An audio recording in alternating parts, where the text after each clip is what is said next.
Здравствуйте, дорогие туркменистанцы и гости нашего канала. Я Мурат Курбанов, являюсь руководителем демократического выбора Туркменистана, народного движения. Также я являюсь руководителем Ассамблеи гражданских инициатив Центральной Азии «Выбор». И также меня избрали альтернативным президентом Туркменистана. Я хотел бы вам рассказать суть нашей поездки в Соединенные Штаты Америки и в Канаду.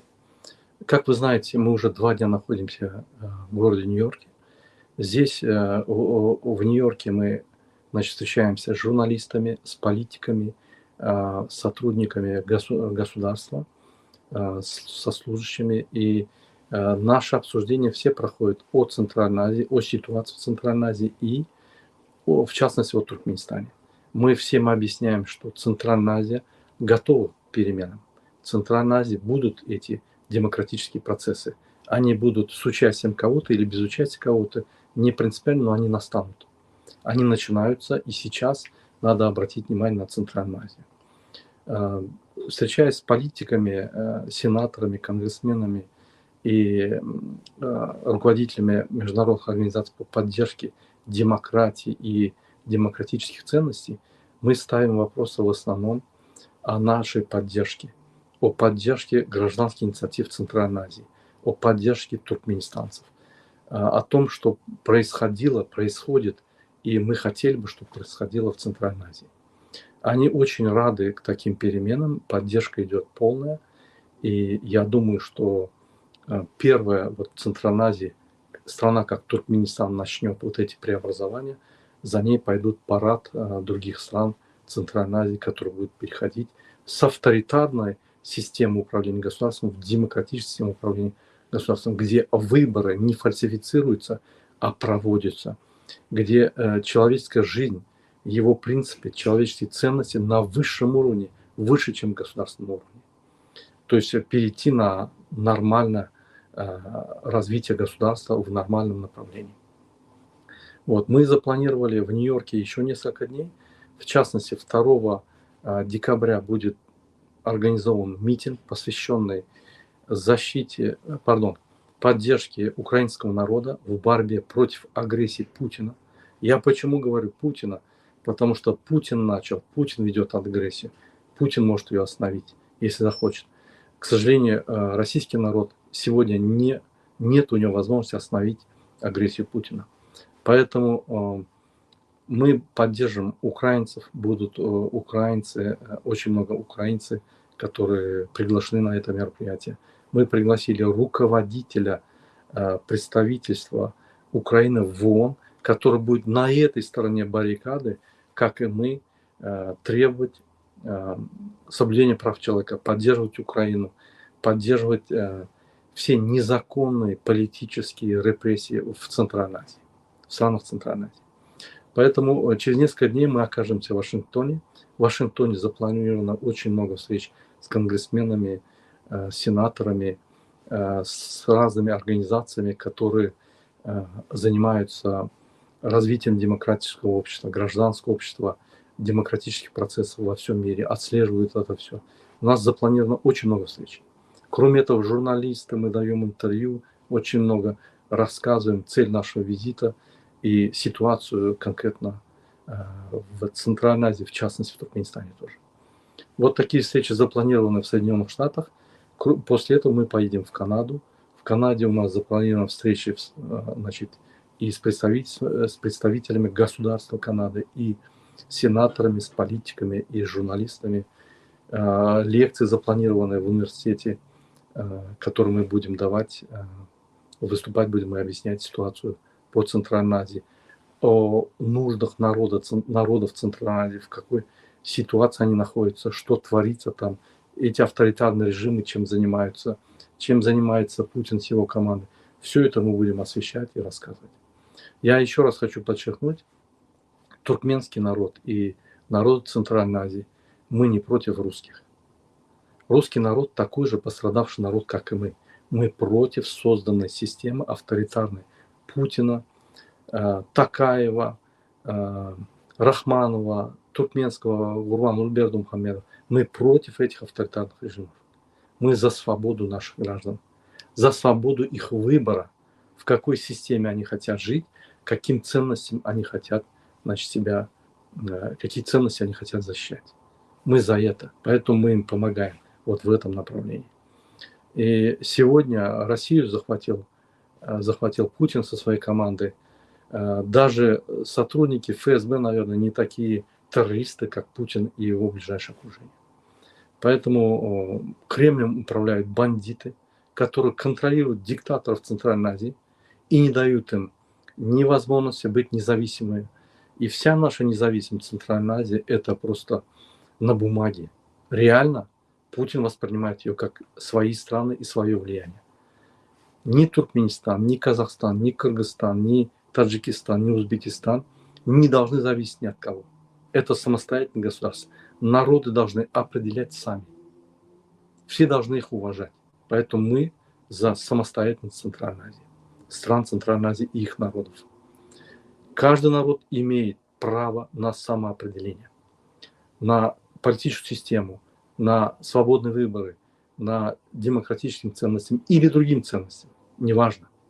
Но никто не имеет права порабощать свой народ, порабощать власть, узурпировать ее, создавать авторитарный режим и между собой договариваться, создавать всякие ОДКБ и издеваться над своим народом, стрелять его, убивать его и не давать ему права на самоопределение.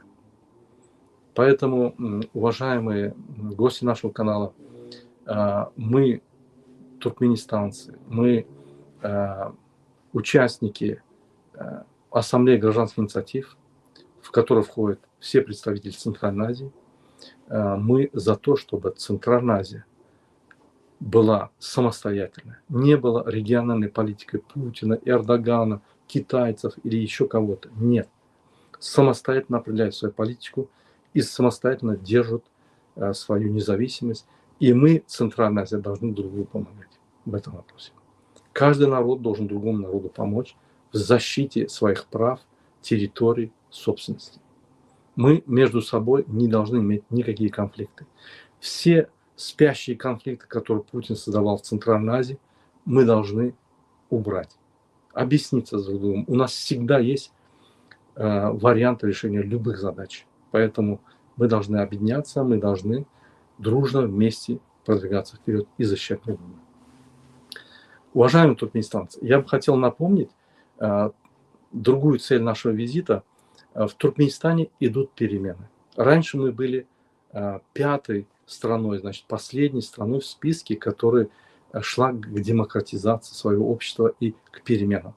Мы сегодня вышли на второе место после Казахстана, и я очень надеюсь, что мы выйдем на первое место и победим диктатуру, покажем нашим братьям, что туркмены – это не тот отсталый народ, это не тот народ, на который многие парламентарии ссылаются. Вы будете жить как в Туркмении. Мы как дразнилка стали, мы как стали какой-то изгой. Вот поверьте, наши диктаторы, они изгои полные. Но народ Туркменистана встанет и покажет всем, что он очень достоин, независим, готов умереть за свою свободу, что народ Туркменистана достоин глубокого уважения, как и другие народы. Поэтому, если говорить о поездке, мы планируем еще несколько дней быть в Нью-Йорке, потом в Вашингтон, потом в Канаду. После возвращения в Европу мы планируем, значит, посетить Европарламент, там переговорить с европарламентариями, с парламентом Франции и рассказать все проблемы Центральной Азии, в частности, то, что перемены сейчас начнутся в Туркменистане первыми. Вот краткая информация, которую я хотел вам сегодня рассказать. Хочу также ответить на один вопрос. Мне вот пишут в комментариях, почему вы вмешиваетесь в Украину, Украина не надо поддерживать, или вы Туркмении занимаетесь, или мы Туркмены не должны заниматься, мы не должны лезть. Когда ты живешь у себя в районе, на улице, в городе, в маленьком селе, и убивают твоего соседа, кто-то приходит, агрессор, бандит, если ты будешь молчать, он его убьет, он заберет его дом, завтра он к тебе придет, и тебя никто не защитит. И у тебя сил не хватит, потому что бандит очень сильный. Но когда ты встал и сказал, так нельзя делать, это беспредел, вы не имеете права делать, и начинаешь защищать его, другой, третий, пятый встает, то этот агрессор останавливается. Вот этот терроризм останавливается. Поэтому мы должны помогать странам, народы, которые борются за свою свободу. Тем более Украина – это недалекая страна для нас. Мы были в составе, в объединении с ней. Поэтому мы обязательно должны поддержать украинский народ. Мы должны выстраивать партнерские отношения с украинским народом. Правильные партнерские. Посмотрите Туркменистан. Посмотрите все голосования в ООН. Его нету в ООН. Это представительство, на котором сидит там коррупционерка Айсултан Туряева. Она взятки берет, паспорта делает, занимается всю жизнь коррупцией. Ей по барабану, что творится в ООН. Туркменистан не имеет никакого мнения. То есть он не голосует против, воздержался, он не голосует за. Он просто, его нету, там темное место. То есть и так всегда по вопросам связан с Россией, с Украиной. У него нету позиции. Хотя бы воздержаться можно, как нейтральная страна, у него даже этой позиции нет. Поэтому власть в Туркменистане, она мертвая. Вы ее видите последний раз в этом году. Все, она давно мертвая. Но сейчас народ это понял, народ встает, и народ будет все преобразования делать. Мы должны потребовать проведения новых, честных, открытых выборов. С голосами 4% кто-то не должен управлять страной. Мы должны создать все условия, чтобы пригласить всех международных наблюдателей, желающих приехать и посмотреть, как в Туркменистане проводятся выборы, без фальсификации. Мы должны все прозрачно делать. Политика прозрачная, внутри все прозрачно, законы прозрачно работают. Мы должны построить такое общество. Это общество пойдет вперед, будет добиваться результатов. Поэтому, уважаемые туркменистанцы, преобразования идут. Я всех, кто внутри Туркменистана, прошу создавать маленькие группы в ИМО, в Телеграме, в Фейсбуке, где угодно, выходить на нас или на другие оппозиционные движения, контактировать и начинать внутри работать с нами.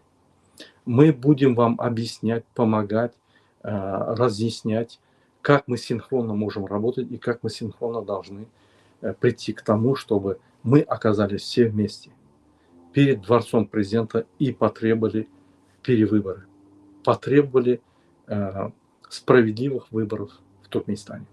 Только на справедливых выборах победивший кандидат, он будет сильный по сравнению с другими, и он сможет Туркменистан повести вперед.